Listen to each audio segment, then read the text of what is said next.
All right, guys, welcome to another episode of High Performance Earners. We're here with Todd Campbell, and I actually met Todd back in 2017 at an event called Awaken in Las Vegas. And it was probably like, everyone says that there's, a couple of things that happen in their life that really send them on the trajectory into success. And, for a long time, I was a really skilled sales guy. I was really excited and passionate and all this sort of stuff, but it was the internal limiting beliefs and the self-doubt and the shame and all of this sort of stuff that we don't really tackle. And when I went to this event, everything just blew right open. And it's so cool when you're doing it in a group. I think we had, like 1,000 people in this room, and the emotion and the energy and the vibration. And, at the end of an event, you think you come out and you're all excited and woo woo. And everyone came out and it was like glass water, man. It was no vibe. Everyone was just so consumed with what they went through and processing their stuff. And Todd really made a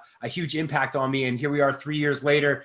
Things have changed a little bit, but we're gonna rock and roll here for a little bit. And Todd, welcome. Thank you, man, for doing this.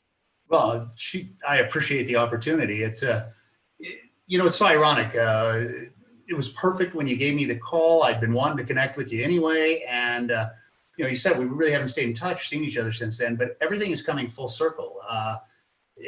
It's insane what's going on this year. And so if anybody's ever doubted, got the pieces of attrition, is it worth it? Everything else, I'm standing here full-fledged in as you are 3 years later, and just to see everything that's happened, but it all, again, you got to take the risk, right? Absolutely. Those opportunities we take a risk on, and then to see them come full circle is just amazing. So it's my honor to be here, and looking forward to today. I always love the opportunity to get on with somebody who wants to do nothing but give pure value to their sphere of influence, and is willing to just go, let's just let it rip. Let's ask the questions you usually don't get asked. Let's ask the hard ones. Let's go there. So I'm anxious to see where this all ends up today. Awesome, man. Well, I know we got a lot to talk about here, and we're going to dive into it. Usually we try to keep these around half an hour to an hour. We've had some that gone hour and a half, 2 hours. It's not like a Joe Rogan where we're going to go 4 or anything like that, but it all depends on how much we rock and roll here. So if you could just give everybody a bit of a background on basically what you do right now, and kind of like what happened to you from high school up until this point, and how all of everything kind of came together. All right. Well, where I'm currently at, what I do right now, I'm a personal growth and development instructor. As you said, I teach live classes, and I'm in the vein of transformation. There's 3 different veins, if you will, of personal growth and development. There is education. Joe Dispenza, got Bruce Lipton. How does the mind even work? What's the chemical physiology of it? How do we literally chemically get addicted to how we think? All of these pieces, and there's great knowledge out there. There's also the motivational side. The king of motivational personal growth is Tony Robbins. He fills stadiums. Well, not lately. Stadiums full of live screens anyway. And he's got that market covered. What I deal in is true transformational growth. The only thing that can truly transform us is our experiences of other people, ourselves, the world. It's also, as you said, where our limiting beliefs come from. And so currently right now, I had to pivot my whole business. Literally, we were flying. We were set to open up, I've renamed the classes. The trilogy is now Insight, Impact, Influence, because we took them to a new level. And obviously with COVID hitting the way it did, live events, not an opportunity, but that's where I thrive. I spent the last 20 years going to the height of those places that I could go in, teaching transformational work, true, let's just say, you experienced one of my classes, 3 days, but it was really 34 different opportunities to do deep experiential growth work, where the exercise you were put into literally got your knee-jerk reactions. Where do I go to? How do I respond? How do I react? And then not out of right or wrong or good or bad, but just get to the opportunity to, maybe for the first time ever in your life, to decide, is this effective or ineffective for me? And then have tools to go forward. So currently where I'm at right now, I work with a lot of different organizations. I write curriculum for them and the mindset, because anybody, even if they teach a great opportunity, a great skill set, if you don't bring the right mindset to it, you limit your opportunities. Just as you can have a great mindset, be positive about everything, and yet not have any applicable skill sets, or an organization like yours where there is an opportunity to truly set up generational wealth and you still have no choice or opportunity. Mm-hmm. It's only when the two collide. So I've got different courses that I'm offering now in a digital platform, but what was so important to me was they were still truly experiential. In other words, they integrated into your life. It wasn't like reading Think and Grow Rich and then all the answers are in there, but you can never remember what it says on page 243, which if only you would do that one thing, Kevin, you'd have everything you want. Yeah, I've been there before. Definitely been there before, and it's crazy. Like, you know, we have people really read stacks of books, and it's like, hey, what'd you make this month? And it's like nothing. And it's like, you know, if you don't actually take action on that, it's like a skill set without the wisdom behind it to actually put into motion is just writing. It's just knowledge. It's just whatever, right? Well, knowledge is only useful if it's put in motion. That's why oftentimes we'll call those books shelf help books. Right. Yeah. Because you read them, you put them on the shelf, you don't do anything with them, and it just gives you the red forehead syndrome, right? Yeah. After the opportunity is gone, after I've already found myself a place I don't want to be, to go, wow, if only I'd have done this. Yeah. Well, too many people live too much of their life in that space. So, so I work with organizations, individuals. I own Todd Campbell Coaching, TCC Inc., all of these companies, and I teach true experiential personal growth and development, as well as coach corporations to include environment, culture, mindset, all of these pieces in, because the success rates of the people, that's why, Kevin, to be honest with you, I'm the luckiest guy in the world. I get to work with people that truly fall in love with their clients. Yeah. If you fall in love with your product, you'll be willing to justify its shortcomings, sell an opportunity that's not even there. No, most people are going to fail, still do it. When you fall in love with your people, boom. That's why I've worked with so many organizations where literally Enagic is their product. Yeah. Because it's one of the best products out there. But would you agree with me? Almost to be successful at anything where you're not punching a clock and trading your time for money and somebody else is setting your ceiling, your worth, all of it, almost all of those, if they're worth their while, they're actually a business opportunity or a personal development and growth opportunity disguised as a business opportunity. Because if you will stick around long enough to become the person that could have the success, the mechanism is there, and now you go. Most people expect the mechanism to get them there, and no. Even a mechanism as amazing as Enagic, it doesn't get you to success. It gives you a huge platform for success. Now you leverage it. Absolutely. And what we do, it's like, it's all to do with duplication. You know, it's all to do with passing on the skills that you've learned on to the next generation and creating that sort of growth inside of your community. And you can't ask someone to do something you haven't done before yourself. And it's, you know, a lot of people, to get a job is easy. You sign up, you show up at whatever time and you put on their uniform. And if you do well, you get paid and you get to come back tomorrow. And if you don't, you get fired and away you go. And it's like, it's such an easy bar to get that money, where when you take full responsibility for your business, you have to figure out, what are you going to do this morning? Who are you going to talk to? What are you going to learn? What are you going to avoid? What are you going to put as your priority? And you have to manage all that stuff. And it's like the hardest part that I've always found was personally knowing, am I doing enough? Or could I be doing more? And I think this is sort of an Achilles heel of a lot of entrepreneurs, because you know, when you're making your own schedule and you're at home, it's very easy to be your biggest critic when you have, 24/7 to be working on your business. But obviously there is a balance, because you do burn out quite quickly if you go that route. You know, one of my clients that I'm now servicing, his whole organization, his new offer, everything else in mindset, put out that kind of post today. So let's go to a couple of things. You know, you said let her rip, right? What you explained, a job, right? You check off other people's boxes. You fit in this box. I'll check you off, check, the uniform to this, and then I shove you in a box and you stay in that box. Or you become an entrepreneur. In other words, take away all excuses from yourself if you're going to be successful. In other words, you no longer have the right to say, I don't know how, it's too hard, I don't have time, I don't feel like it, everything else. And that's part of being an entrepreneur, is taking away all the excuses. In other words, as an entrepreneur, your whole job is to give yourself every single tool you'll need so that you can literally look at yourself in the mirror and say, I've given you everything you need. Now you can't have any excuses, right? Absolutely. But there's also the point of, most people take on entrepreneurial opportunities because they want to finally, for once in their life, control their own value, control their own time, literally have a say in what they do, quite possibly live their purpose, their passion more evidently with people like yourself. You can see it in your eyes, Kevin, when you take it on. You are so empowered by helping other people. And that's what I love about these opportunities is our job in humanity, in my opinion, is to help people get out of spaces that we have been that were less than fulfilling. I don't have to know it all. I don't have to know how to figure out everything. But if I see anybody who's struggling, hurting in the ways I was hurting, living with, the kind of cap on their life that I was living in, everything else, to be able to have a mechanism to reach out and help pull them out of that, that's, it's like you get to serve your purpose. Absolutely. Yeah. And it's like, it's teaching someone how to fish, it's once you give them the skill, it's up to them to use that skill.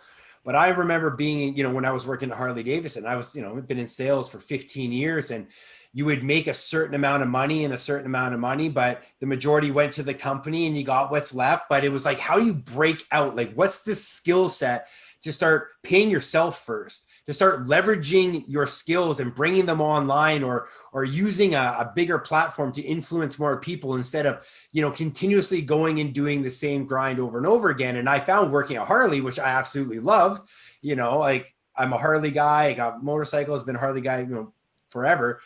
But it's, when you're living the lifestyle of the company, but you're not really fulfilling your own personal goals, you kind of, it's like you're not in alignment. You're off teal a little bit, and you get this sort of inconsistency, this queasy feeling inside of you that, it's like someone tapping you on the shoulder, go, hey man, we shouldn't be here. Hey man, we got to go way over there. We got to go way over there. That's where the good stuff is. But hey man, we got to move, right?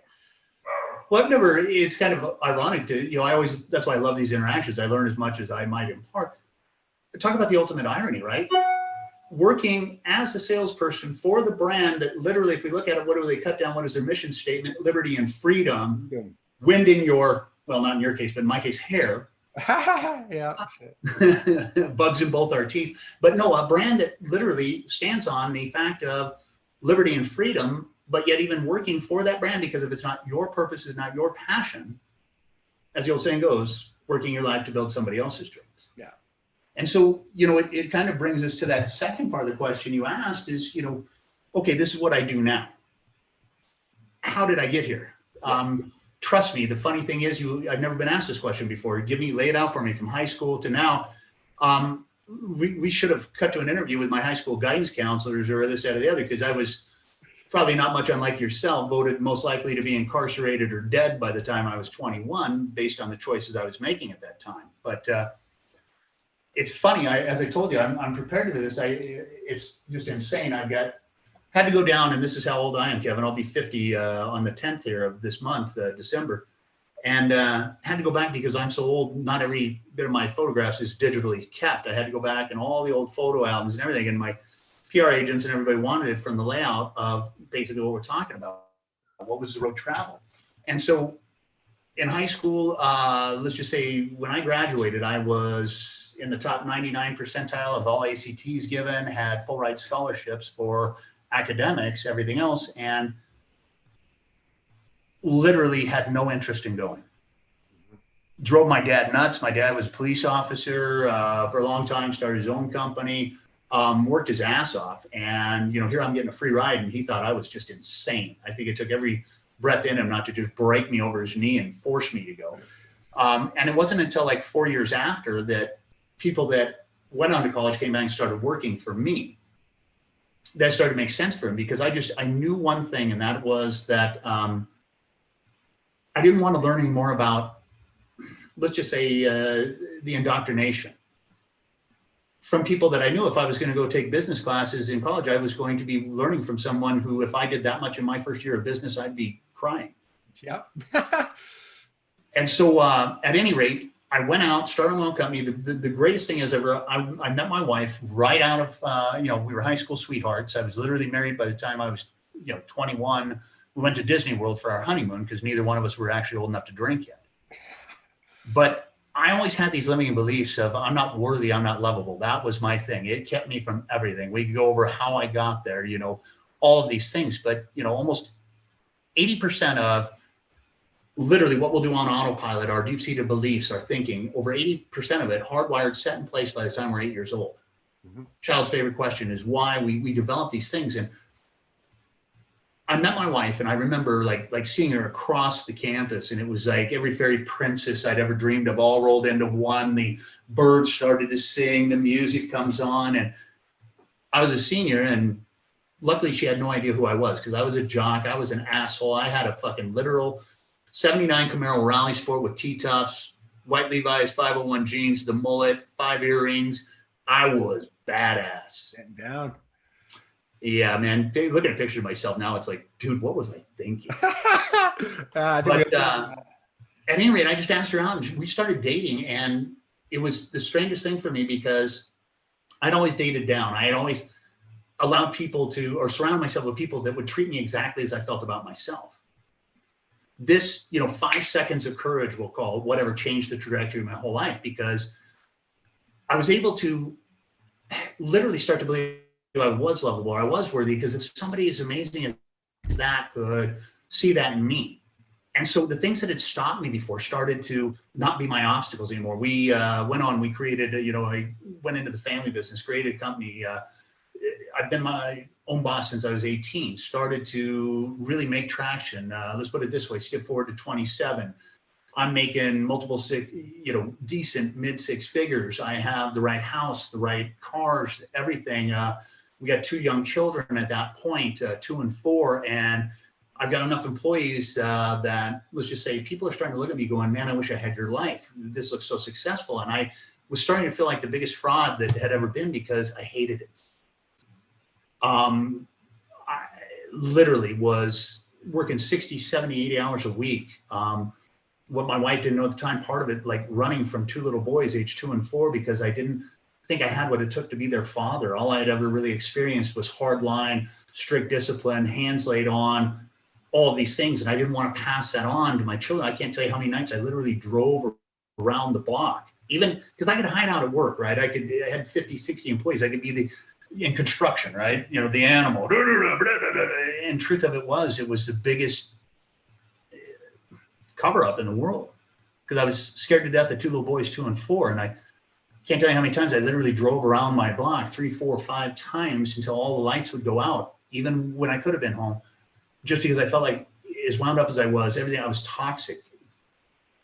My wife, as amazing as she was, when the only way I can explain it is maybe other people, to every level, there's a new devil, right? You think you fight these things or overcome them, and then you get put into anything with real life implications, whether it is time requirements, income requirements, stress, people depending on your answer, the cost of being wrong starts to cost you so much, everything else. And all you can explain is it's like, it's kind of like you get a stain in your carpet, you hire a steam cleaner, they come, they remove that stain, but the second that piece of rug gets enough traffic on it, it reimmerses, right? Comes back up. And so I started like holding up hoops at that age of my life, even though we had the success everybody looked at, driving at 27 years old, having a bigger house than anybody in my family, driving Escalades and Corvettes as toys and, all this shit, right? And I started holding up hoops for her to jump through to prove to me that I was lovable, I was worthy, because guess what? None of that shit was doing it. Mm-hmm. And then it wouldn't be enough. So I'd hold the hoop higher, until finally my wife, most amazing, when you ever get a chance to meet my wife and you don't full jump on that, you missed out. She's phenomenal. But even she couldn't do it anymore. And so we were literally on the verge of divorce. It was insane. And she literally had, let's just call it an intervention for me. I pulled up to my house one night and driveways full, overspilling, everything else, all cars I knew. And living my life the way I was at that point, I couldn't help but think, what did I forget? Did I forget my anniversary, one of my kids' birthdays? And I parked down the street, walked up to my own front door, and my dad, ex-cop, everything else, he greets me at the front door to my own house, and he's crying, which I've seen maybe once, twice in my whole life. And he says, it's all my fault. You're so messed up. And so within that evening, I knew I was in for a very interesting evening. And you ever been set in one of those places where you would literally say just about anything just to get out of it? And so on that evening, I agreed to anger management classes, time management classes, parenting classes. And I'll be honest with you, I had no intentions of doing any of them. I just want everybody to leave me the F alone. And at any rate, I get out of that evening, and there was a friend, he actually worked for me at the time. I called him and I said, can you believe they did this to me? He goes, yeah, I won't tell you what he said. He was frank with me. And he knew all that shit would wear off like a sunburn, but he said, would you be willing to try something I've tried? And keep in mind, Kevin, I hadn't looked at, all I saw was this is a guy we played football together when we were younger and all this stuff. I knew him and, worked together. And I had never taken a look at what was going on for him, but he had turned his relationship with his wife on fire. He was ingrained with his kids in a way I'd never seen. All this stuff was working for him, but I'd never looked because it was just, it was good for my bottom line. He was one of the only things that was working in my company at the level I thought it should. And so I got turned on to personal growth and development. And the funny thing was, Kevin, I went to a class not much unlike what you experienced in Awaken. In fact, after doing the work, turning my life around, everything on fire, and it was all the personal growth and development stuff that, that I did. My wife and I are bringing our marriage is back on fire. Everything's amazing. We're bringing a third son into the world. And my wife's literally 8 months pregnant with our third one. And they diagnosed me with stage 4 Hodgkin's lymphoma, cancer, said I wouldn't even see him walk. That's crazy, man. And what age were you when all this sort of stuff was happening? I was 28 years old at that time. That's about the time where everything kind of came full circle, and the reality of the world kind of hit me as well. Was 28 to 29. Well, it's a little wild, as I said. It's just kind of strange that these are here, but this was God. I got pictures here of my wife being induced on a day that I was cognizant enough that they could travel me down like 3-4 flights of stairs so I could be there at the birth. This was the first Christmas that I was never supposed to have with him, my third one, and you can see I'm about 160, you got your hair 26 pounds. It's just nuts, all this stuff. But what ended up happening was, in taking myself on, there was no doubt in my mind. There was no way anybody was going to take me away from it. I like what you said there, taking myself on. I'm writing down, so I got 5 seconds of courage. I got every level's got a new devil. I'm writing this stuff down. I love that. That's awesome. Well, it just became readily clear to me, and this is why I think the personal growth and development is such a huge thing, was by statistical standards, they have to tell you what your rates of survival are, everything else, but it became really apparent. I mean, I'm sitting there and they're sending grief counselors into my bed after diagnosis and the immediate surgery and everything else, and and I literally got up out of my bed, pulled the shit out of my arm and said, get that. No one was going to tell me what I could or couldn't do. Now that I become the man that could be the father to those boys, there was no one that could be ever a replacement for that. There will never be a man that will love my wife the way I love her. And so I just got very determined, down to the fact that this is funny shit here. I don't know where it went, but I did it my way. I did my last round of chemo with a Billy Ray Cyrus mullet and took Jello shots, and we partied with the nurses. So it seems like your purpose, everything sort of changed as soon as you went through some of these life events. I guess, how did you know? Was there a certain point, a time, a day, a situation where everything just went, just click for you? The second that I challenged myself to get clear with who I wanted to bring to the world and what I was worth, and then my purpose, maybe not the mechanic of how I was going to do it. Right. Not the vehicle, but the purpose got really clear. After I beat that battle with cancer, then I got invited to become a facilitator for the company I'd done some of my personal growth and development work through, the oldest, longest running personal development company in all of Canada and America. And I went on to be their head instructor. In fact, I still write curriculum with them, do some consulting, a little bit of work with them. But I went on to become, over the last 20 years, traveled the world working with people and developing my craft to literally be that vessel. And it has always been scary because, you said taking stage in front of 1,000 people that you're known to be the guru, you're the stud, everything else, everybody's going to have a life-blowing experience. Otherwise, I don't like any part of it. I can get all my money back. That's the guarantee I give. And you saw, and what you explained was, but to be a vessel for that. Yeah. That's the purpose. That's the passion. And then to overcome any obstacle that comes against that, to literally prepare myself, equip myself well enough to go out and do that battle, to wake up to the responsibility of that, and to know, okay, then here's all the things that I may not be passionate about or just jacked about doing, but these are the things that earn me the right to do this, and to literally have my eye on the ball enough to know that that's the passion and that's what's worth it. And then again, one of the biggest misnomers in personal growth and development is go and change your subconscious beliefs and you will change your world.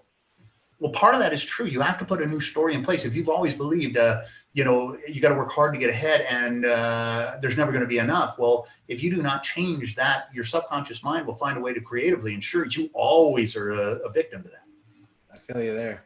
But then the action parts, you got to go and then take the calculated actions that then produce the result that validate that new story. And that's where you got to spend 100 days in the gym. Yeah, that's the. And so, so I don't know. Right now, where I'm at in my world, I have got almost. I'll be 50, as I said, here in just a couple of days. The woman that I've been in a relationship with now for 30 years, 28 years married. She's been happy for at least the last 25 since I got my shit together. 3 amazing children. The organizations I get to work with. God, I wouldn't trade what I do with anybody, and the amount of support that's built in my life, everything. But I'm just now getting ready to start because I'm the typical failure to launch. I was good with just being of service, which is great. But I think there's also a time where you got to step out in front, because the most dangerous words in the English diction is because we've always done it this way. Yeah. Hey, especially in 2020. I mean, this is going to be a special time in history where, there's going to be multi-million-dollar fortunes made, billion-dollar fortunes made. The entire world is shifting, and it's like so many people have been, oh, well, my dad told me to do this and my grandpa told me to do this. And, I remember listening to my uncles, so your dad was fireman. All of my family, police officer, all my family's firemen. My dad, my uncles, my grandpa, my cousins, everybody. I had my prerequisites. I'm ready to go. And that's just what I thought I had to do. And it's funny. My dad kind of same thing. He's like, you're nuts if you don't go to the fire department. He's like, you'll get 4 on, 4 off. You can do your side job. And I'm like, but what do you mean do my side job? I don't want a side job with my regular job. Like, no, I want a helicopter and a house on the lake and be able to travel and inspire people and do things with my life. And it was just such a. Yeah, but see, everybody else wanted to force their reality on you. What are you kidding? That's the whole purpose of a good job, is it allows you room for a second job. Yeah, right. And you look at that, but again, here's the thing. Most people are living under paradigms, programs.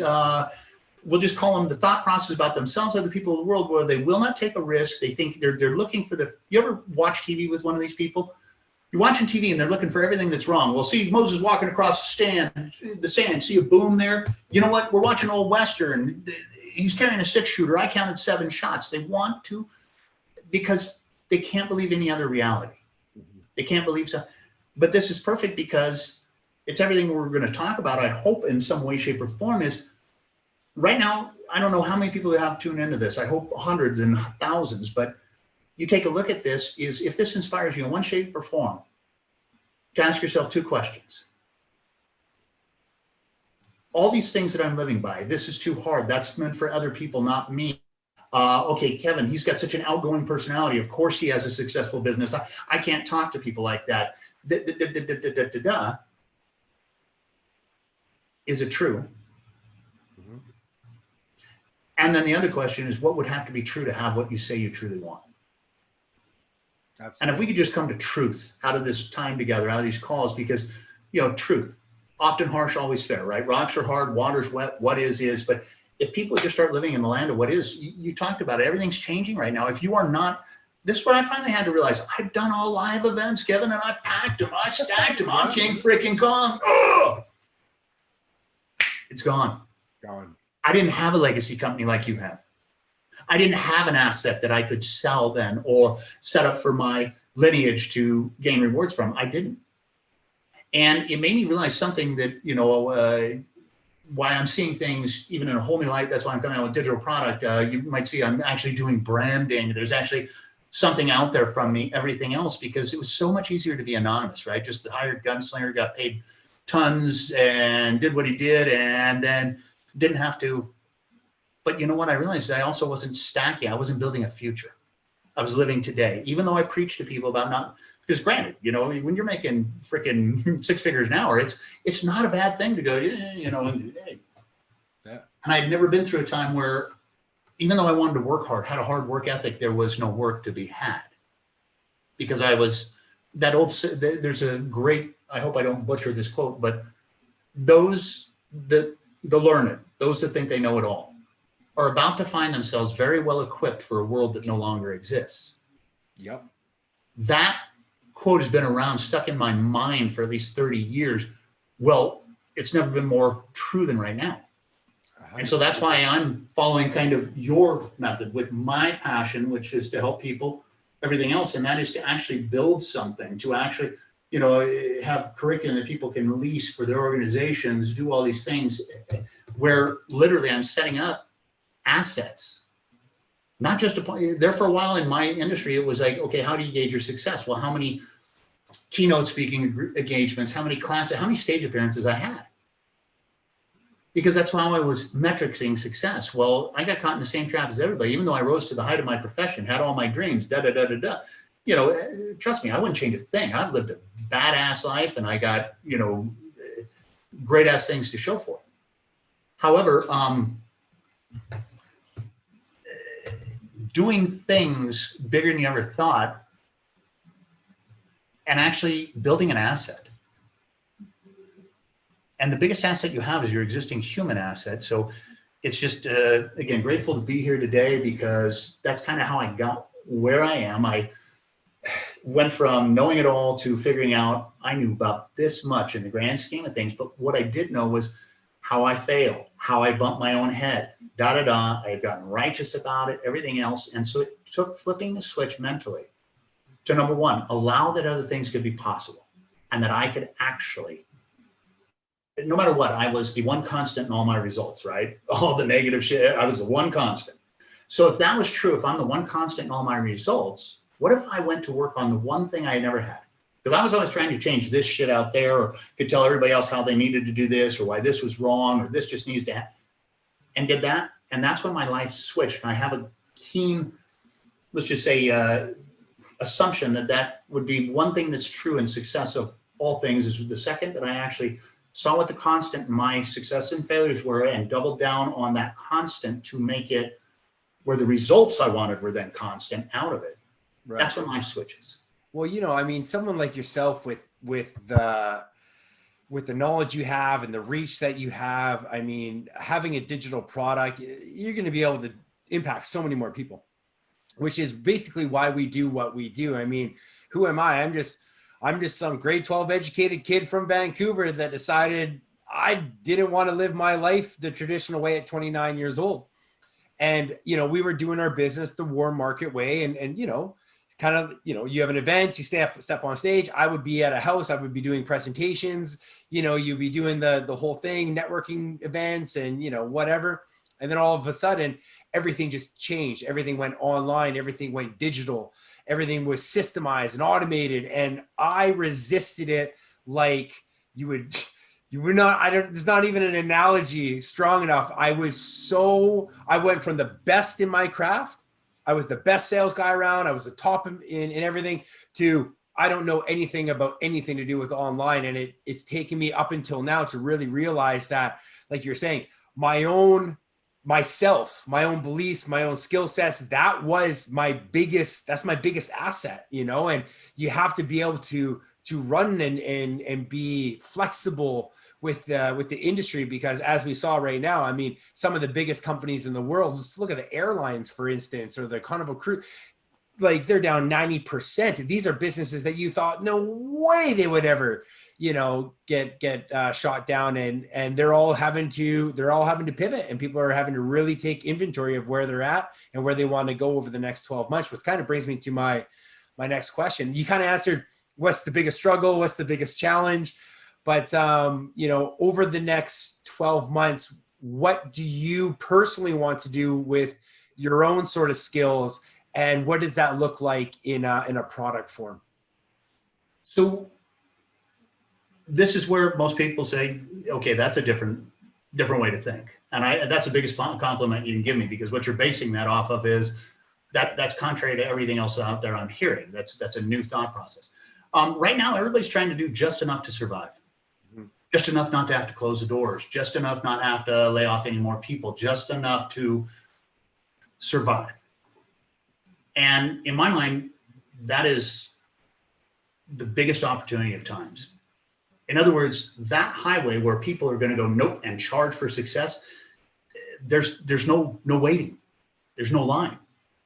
People are literally drawn to that. Bottom line, I got meetings on what I'm going to do. I guess this is not as important about what the mechanics are. What am I seeing right now? Number one, if you have not switched over in some way, shape, or form, if you're not seeing that the death of brick and mortar, we're at the wake. It's not even like it's already happened. We're at the wake. Yeah. And the opportunity right now for individuals to be of service to their fellow human beings, it's also never been cried or screamed for at a higher command. And if you can't right now see these opportunities and at least be in question of yourself in how do I want to bring myself to this opportunity of service of people at a higher level than they've ever experienced, possibly ever, and literally going to some way, shape, or form that I can have a global reach, no longer depending on what time of day, this, that, or the other, then I'm going to suggest the rest of the information will probably sound like Charlie Brown's parents to you, right? Wah, wah, wah, wah, wah. But those two things in common, where I'm going is 2021 needs to be the year of collaboration, in my opinion. How many people have been doing it perfectly alone?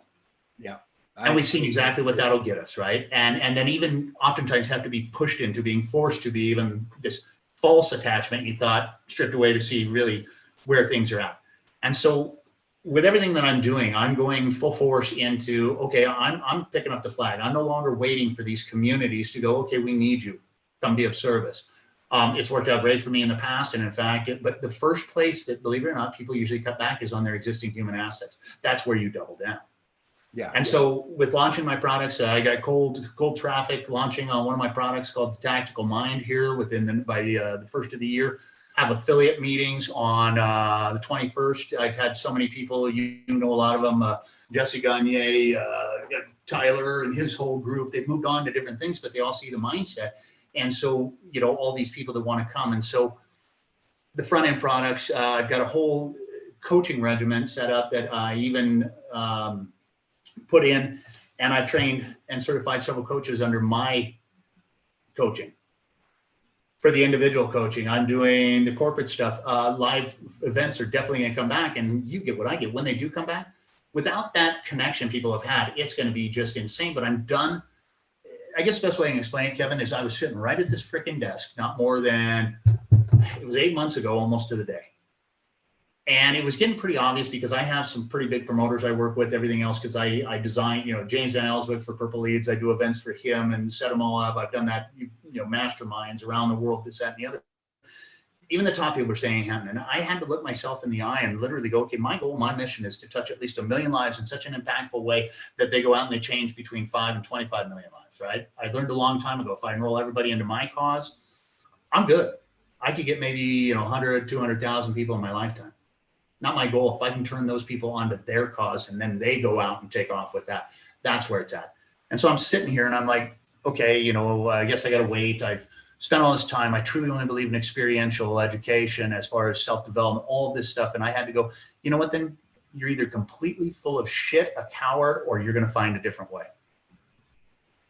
And so I'm finding a different way and I'm going forth with strength. I'm going to make mistakes. I'm going to fall down. You're going to probably see some of my stuff out there and go, man, I should have taught this guy marketing 101 because I've never done it. Yeah. But that's what the future looks like for me. 2021 is the year of collaborating with other amazing minds, because that I figured out I don't have to learn how to do it all. I don't even have to know it all. I need to link arms with people that truly their mission is to make sure we all reach the finish line together and learn from them and provide what I can to the mix. I'm glad you brought that up, because, you know, we're going through a building process ourselves with a new system called Legacy Builders.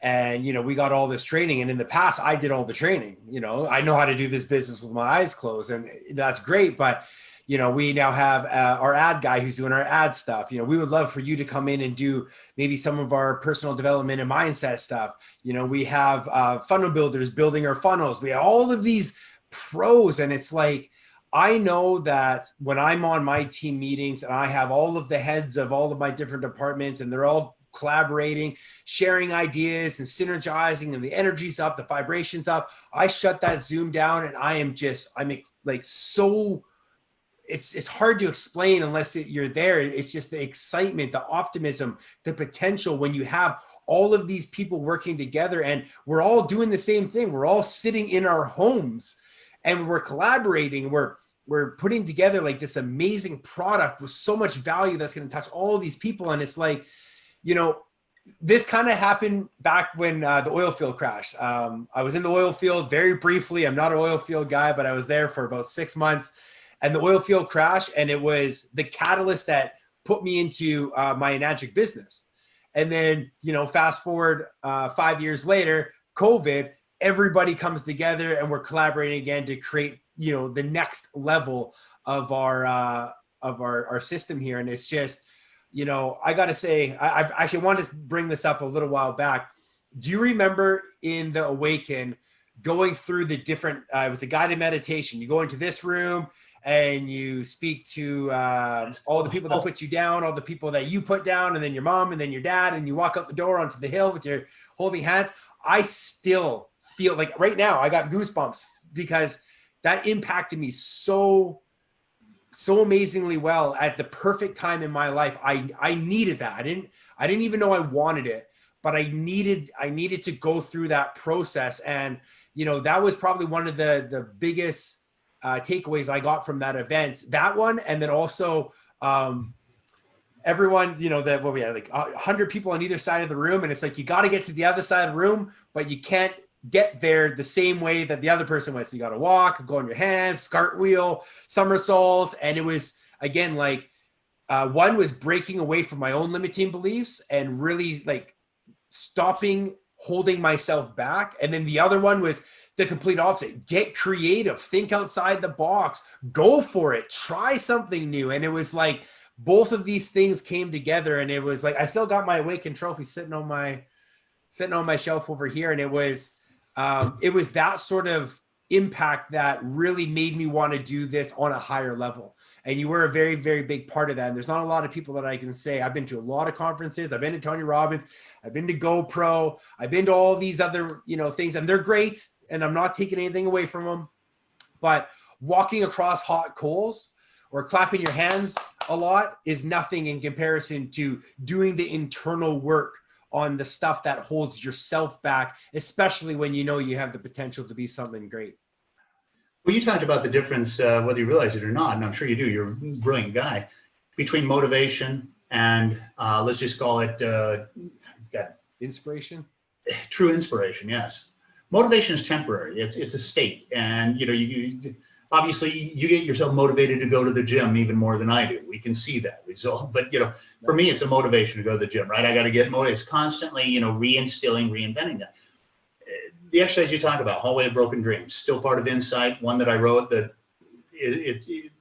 I could show you the psychology behind it. I could even show you down to the emotional patterning behind it, even down to the physiology of it. But bottom line is, it's when we cross that line of true inspiration, number one, you got to give up, let's just say, stacking evidence, right?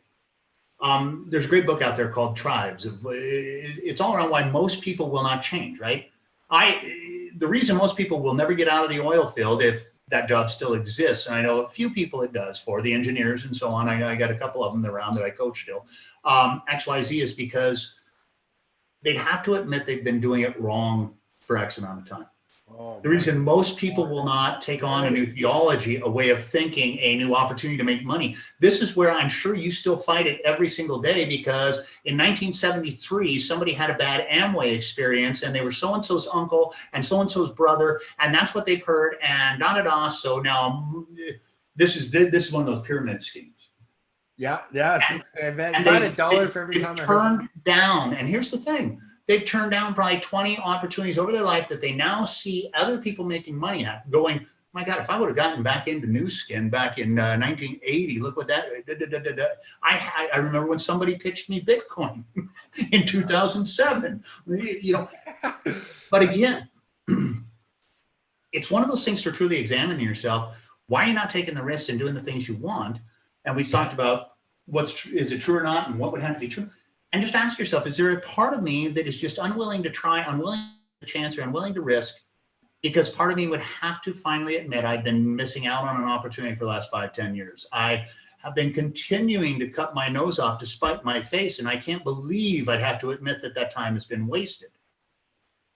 I'm writing that is a great headline for an ad. When are you going to admit you've been doing it wrong?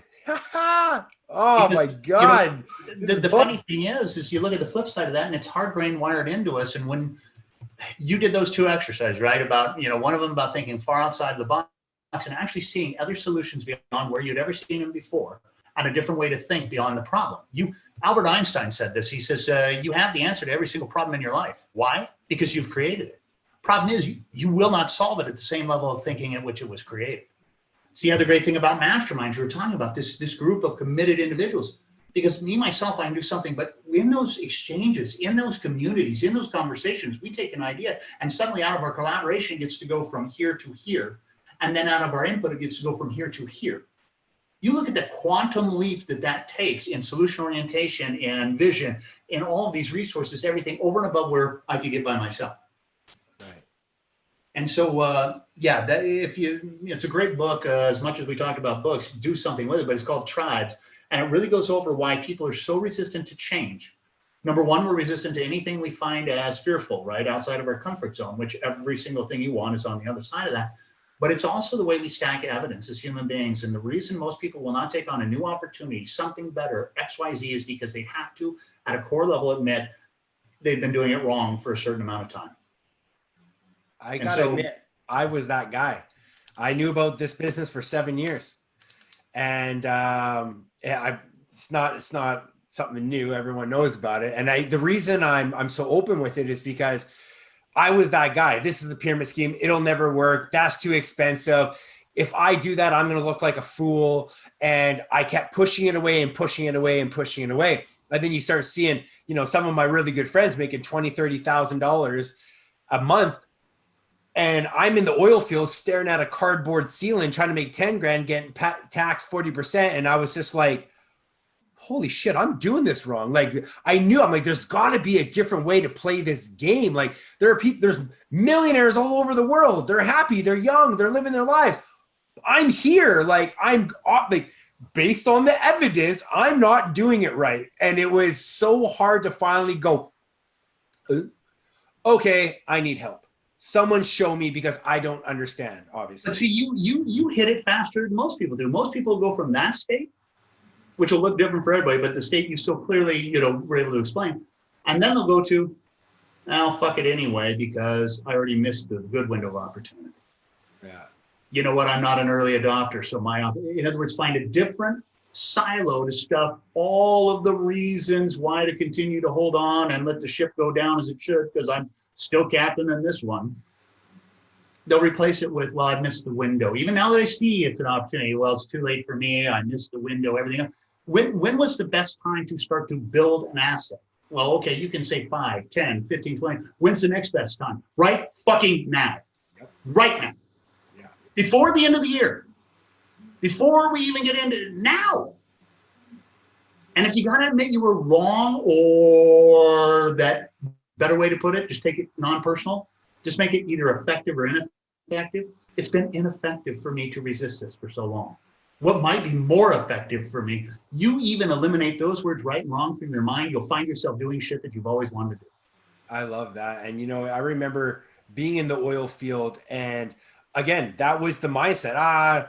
That'll never work. And you know what was funny is I was waiting for other people to fail to justify myself not doing it, opposed to, you know, like being excited. And it was so blown away. And then literally 28 rolls along and I'm like, you know, you're staring down the barrel of the gun of 30 years old. And it's like, oh my God, like I am nowhere where I thought I would be by 30 years old. I have zero education. All of my friends are just like me. I don't have anyone to look up to. I have no goals. I have no vision. I have no discipline. I got no idea what I'm doing here. And it finally got to the point where, you know, the bottom falls out. And luckily for me, and I've found that it's around that, I would say 28 to about 33, 34 is when you start to realize like, yo, I ain't getting younger. The world's not getting any easier. And if I don't do something, not only am I not going to get anywhere, but most likely my situation is going to get worse. Yeah, you can see the self-evident truths start to play themselves out. And, you know, it's funny because I'm looking forward to somebody like yourself and how I, you know, continue in some way, shape, or form, whether it's support your organization, stay in touch with, because it only gets cooler, especially when you start to move steps in the right direction. Because, you know, here I am, I'm looking straight down the barrel of 50. You think 30's scary, dude? You know, I'm past my warranty. But it really becomes, and it's a different train of thought. At that point, it becomes, okay, what's the legacy I'm going to leave? And, you know, you go into legacy building, and let me just tell you, if you can start responsibility and asset building when you're 30, it gives you where you can actually create a legacy and everything, to whereas at 50, like I am now, I'm starting to stack the dominoes there. I'm not having to go, well, fuck, there isn't one. Yeah. I have missed that point of opportunity, to whereas in my 30 to 50 range, I wasn't out there excelling, building, learning from my mistakes. You know, John Lader wrote a book and he went out and interviewed 500 of the most successful, let's just say, Fortune 500 CEOs. These were people with minimum of $500,000 a year salaries, oftentimes into the multi-millions, everything else. Interviewed 500 of them. Once they hit retirement age, they were, let's just say, 65 and beyond, and no longer in that position. What were the three biggest regrets that came out of all 500, literally boiled down? Number one is that I wish I would have taken more risks in my life. Literally, you know, because I've wasted my whole life. I grind and hustled. I Gary Vaynerchuk the whole thing and never even smelled the roses, right? Which I would take more risk. Number two, that I would have had a caliber of relationships that were really worthy of me and the people I wanted to love. And number three, that I would have truly spent areas in my passion. And these are looking at people that supposedly would have had it all, right? But remember what you're saying is you'll find, as somebody that will start to stack this evidence, that whole topic where you're on, and then literally wait for other people to fail so we can validate and be right. But you just explained why the whole tabloid section exists in the supermarket when we're checking out all of this. It's because in some way, shape, or form, if we can sensationalize large people that put themselves up there more, have way more, you got way more haters, more people want to take a shot at your ass, right? And I don't even blame people for wanting to do that, because guess what? Anybody that's more successful than me is not rooting for me to fail. The only people that ever root for you to fail is, they may not even have anything against you personally. They may even secretly want you to succeed.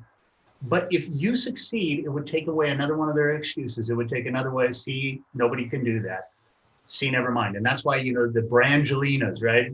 So-and-so this, so-and-so that, because subconsciously, if you look at, and we're not going to get onto politics or, you know, conspiracy theories. Right.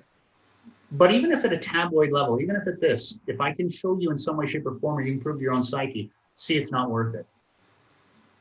See, they all, you know, they get to a certain point and then they fall off. See, it's not worth it. If in the human psyche, if we would just adhere to these words, you can have 99 reasons why not to do something. Those are easy to find. All you need is one good reason to do it. Well, what we do in our mind is we 99 it. We never get to the one. That's, wow. No, I can write that one down too. That's it's funny because I remember my one reason of getting out when I was in the oil field and I was coming back home, going back to Harley, gonna build my business. I knew that if I took a chance on myself, like really took a chance on myself, not passively, not doing it, testing the waters, but I knew that, and I knew this way when I was a kid, like when I was 8 years old, sitting on my bedroom floor, flipping through hockey cards. I remember looking at these guys going, look at these guys. They're millionaires. They're successful. They're the top tier. They're young. They got no worries. And I'm like, I'm that guy. Like, I am a multimillionaire. I am a successful businessman. I am flying around in Lear jets, wearing custom-made shoots, getting into Rolls Royces. I was that guy at 8 years old, but I kept them pushed down, pushed down, pushed down. I tried to conform. I was not good at school. I didn't have the scholarship and the grade. I basically got through high school, and just to give a bit of context, I just skipped all the homework. I was awesome on the test. I was one of those guys that didn't understand why I had to repeat the math problem 50,000 times. I get it. Just test me, right? And so when I got out, I just figured, hey, I'm a $15 an hour worker at this, mill or construction site or whatever. And I still had this voice in me going like, bro, like, we got to get after it. Like, I was literally, I would walk into the malls, or I would go to sporting events, and I'd be like, someone's going to discover me and put me in a movie, or I'm going to become a famous singer, or I just felt like that was going to happen. And then eventually I got to this 27, 28, 29, and I started to realize like, I'm probably not going to get an NHL. I'm sure that ship sailed. I'm not that great of a singer, so I think that's gone. I haven't been, I'm not a movie actor yet. So I started to go, oh, wait a second. That little voice. Yeah. Hold on. Yeah. Come here, little buddy. Let's chat a little bit. And it started empowering me a little bit. I started thinking a little bit more about it. I started to believe that one reason over all of these 99. Hey, you're grade 12 educated. You're not smart enough. You didn't go to college, university. You got all these things over here. This one little 8-year-old. Hey, bro, you're supposed to be successful. You're supposed to be a millionaire. You're supposed to impact the world. And eventually, oil field crash, this guy rose to the top, everything else just sunk to the bottom of the ocean, and boom, it's like ripping open your shirt with an S on your chest, and then you just go after. I'm getting the goosebumps right now. Like, fuck, man, I'm like, I love that. And that's what I want to do for other people. Is like, if you have that little version of yourself inside you screaming to go for it, I want to be that catalyst to put them onto that trajectory, because I know people can do it. It's just deciding that you're going to do it, Yeah. Well, you bring it because young children are success breeding machines. When do they want it? They want it now, right? Ever been to a toy store with a young child and they go walking down the aisles and they go, you know what? I really want that item in aisle 6. Maybe when I'm a little more prepared, maybe when I've proven myself a little more. No. There is no problem. There's only solution, right? My kids, when they were young, they wanted a cookie off the highest counter. They're going to freaking get it. They don't care if they got to pull the cupboards out 3/4 half, climb like a ladder, stack 2 bar stools, and then always full of solution, right? Even if they get busted up where they're not supposed to be. Want one? Yeah, a cookie. They're always the first on the dance floor. They engage in everything. All this stuff, right?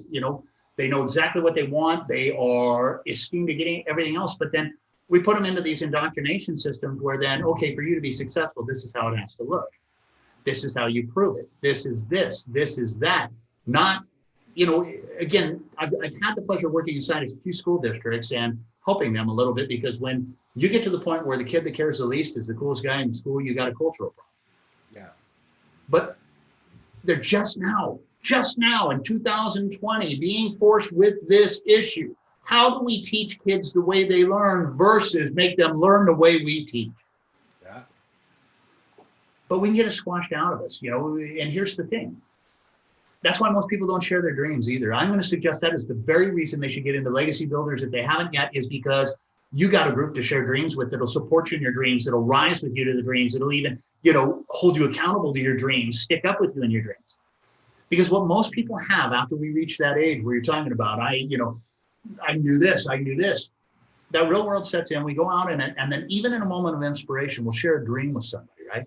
And then they'll crap on it with their reality. They'll take that balloon and punch a hole in it with their, if you will, cynicism, XYZ. You have that happen to 3 times to you. Generally speaking, you will stop sharing your dream. You'll shut it down. You won't even go for it yourself. Believe that.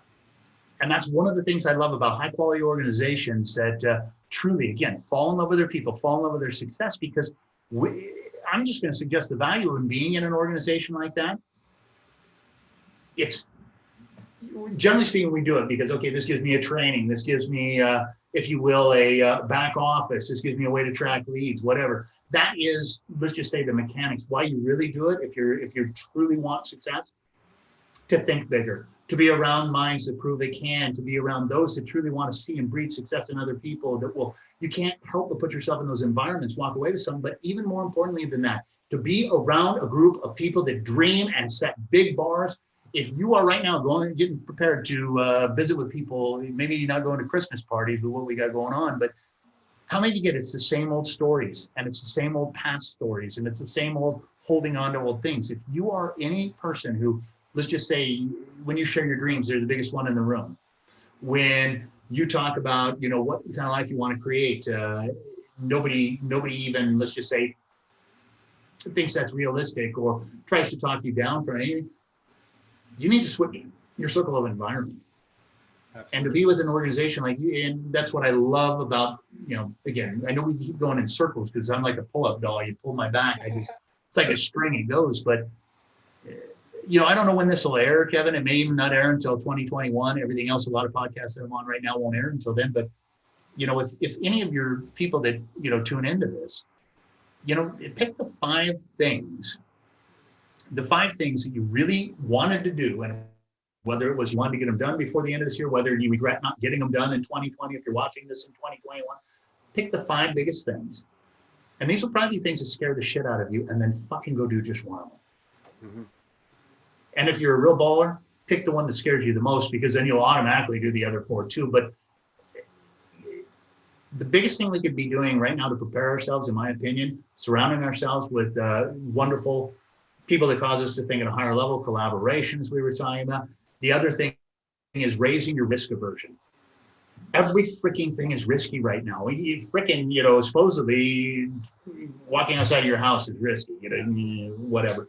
However, it's the time to raise your risk aversion, because opportunities, risk reward, we all heard about.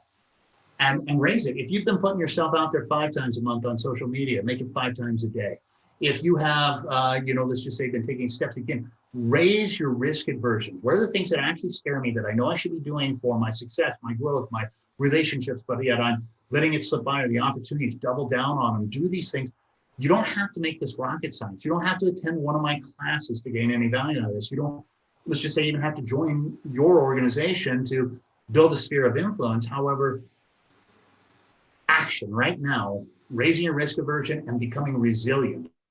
Those two factors right now. And I don't know any way to become more resilient other than failing forward. True success, moving from one failure to the next with zero loss of enthusiasm, only a gain in knowledge. It's not then win, or excuse me, if you'll succeed, it's win. And so everybody's seen this on bumper stickers, but I'm going to ask, anybody sees this, take it. What are the actions I can take? Again, those 2 questions I posed earlier. Are these things true? These self-limiting beliefs and everything, are they true? If you look at it, just conscious level mind, it's like, well, no, that's what I made up. Yeah, human mind, we got to assign a story to everything. And what would have to be true if? And then again, take aligned actions, minimum of 5 risky, scary things that help make what you want true. And it's ironic, they'll also silence that other voice of, and just action. Action trumps everything. We could talk about philosophy, theology, all these things all day. But if you're just inspired to one new action, I know all our time is worth it. Well, a perfect example is, I'm recreating a new brand. I'm doing this new system. And one of my things was I wanted to go interview. I got a stack of books here. And these are high level authors. Like I'm not going to just whatever, I'm going Michael Singer.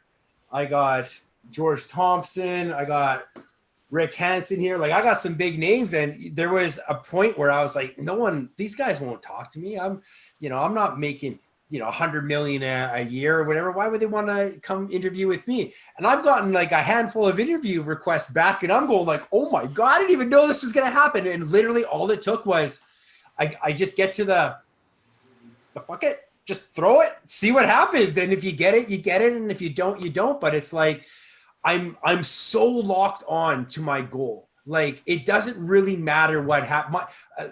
A hurricane could come and take my house away.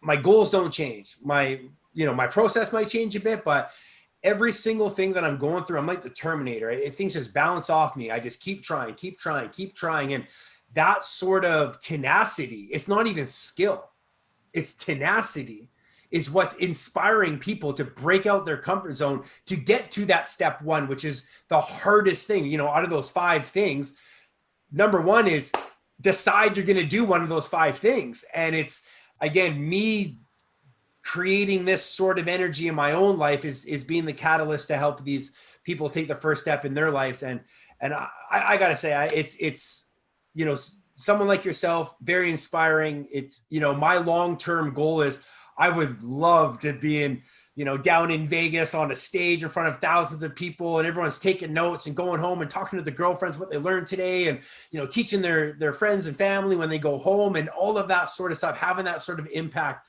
That is my true goal. And that's where I really see myself going, you know, within the next 20, 30 years of my life, and really building out those skill sets. I just love having someone go, wow, I never saw it that way. Or, you know what, man, you know what, if you can do it, maybe I can do it. And, you know, you seem a lot like me, and you seem to be doing pretty well. Maybe I can be like that as well. And again, changing the circle of influence, changing what you do every morning. What are you consuming? What are you saying? What are the words that are coming out of your mouth? What's the thought process?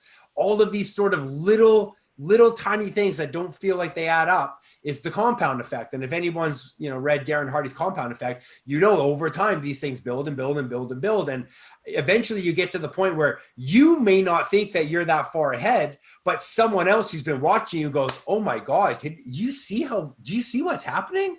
Like, look at them. And eventually what ends up happening is, it's kind of like that crab in the bucket where there's like, hey, if you're, hey, don't go without me. Hey, I think I'm interested. And that's, again, one of the 5 things that I think a lot of people are going to be doing, especially after they watch this, is going, damn, maybe I should reach out to that Kevin guy. You know, maybe I should get on a phone call with him and see what he's all about. Maybe he can help be that catalyst of the change in my life, as you were to me, you know, so. You know, that's the beautiful thing. You really look at what we're put on this planet to do, in my opinion. And that is to consistently be rising ourselves while taking others with us. And I think part of it is you know, we're a unique area of time. A lot of people, as I said, have been doing it perfectly alone. Maybe they were finally figuring out alone doesn't get me where I want to go. Yeah. And so, you know, I don't take this lightly. For some people, they're going to do some really challenging work and just reaching out to you. And that is, all right, I'm willing to trust myself enough, because I don't have to trust you yet. I'm willing to trust myself enough to at least get on a call with this guy and see what other trust might be built. I love that. That's awesome. I mean, honestly, I don't think we can end it on a better note than that. Again, I really appreciate you coming out.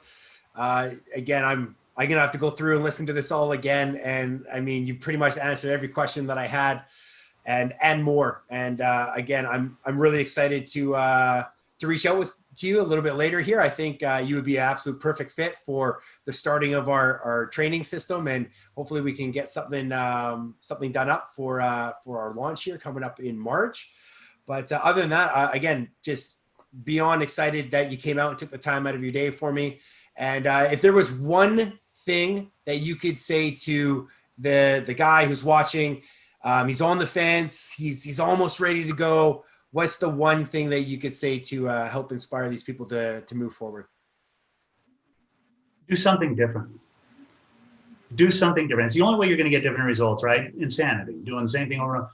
And why I say do something different is because if that person is sitting there, and we've all been there, in that spot of, some of this makes sense, but I'm not going to take action. All right. Some of this, you know what, they might even be speaking directly, but the one thing that you can guarantee yourself will cause different results is different actions. So maybe for once in your life, do something different. You already know how the other's going to turn out. That's the one guarantee.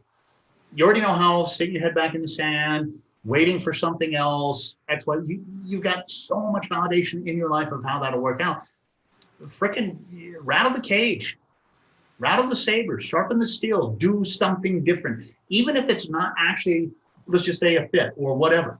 I guarantee you that act of doing something different, at least making an informed decision instead of a fear-based or scarcity decision, If you just start doing that in your life, your 2021 could look different. So no matter what, that's my challenge is don't do what you've always freaking done. What you've always done gets you what you've always had, period.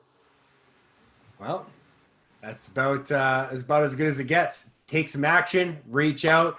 And again, Todd, really appreciate you coming on. And for everybody else, we will see you on the next one.